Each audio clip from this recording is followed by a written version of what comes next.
The Dwell Design Leaders film series is brought to you by HP. The computer is personal again.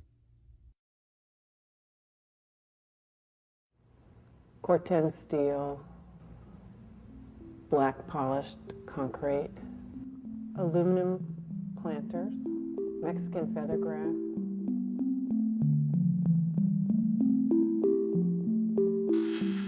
I think the thing that makes us different than other landscape architects is I think we're really based in a sort of architecture of the land, and it's very clean, but I don't think it's cold.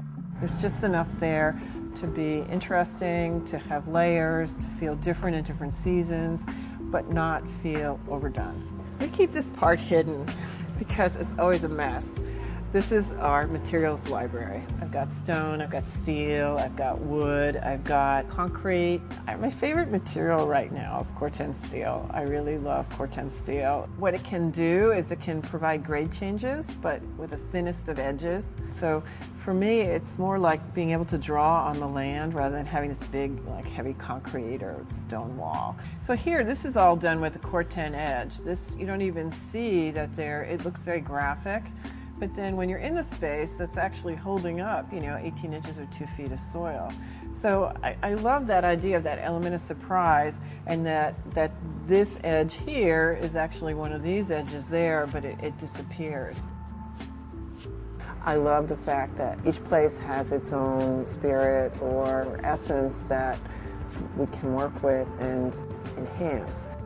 These are Japanese anemones, so the idea is that these come up and above and they die back in the winter time, but you get for about a month and a half this sort of, they're called wind flowers, so they move in the wind. You come up with the idea and then you layer on the details to create richness of the palette. Rain falls on top of these polished black concrete and reflects the sky. This became a much more quiet way of addressing that idea of reflection and expansion. We have different tools which we can use to blur boundaries. I personally like to use things that are translucent, and that was kind of the genesis for this screen. It's backlit most of the day. It just glows.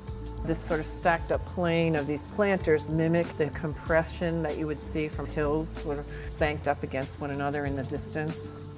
And each one of them is planted with a different succulent, a different variety. And also the other thing that I really love about it is the grasses are moving. This is a Mexican feather grass, and it's just always moving in the wind. And just that movement, it's just magical up there.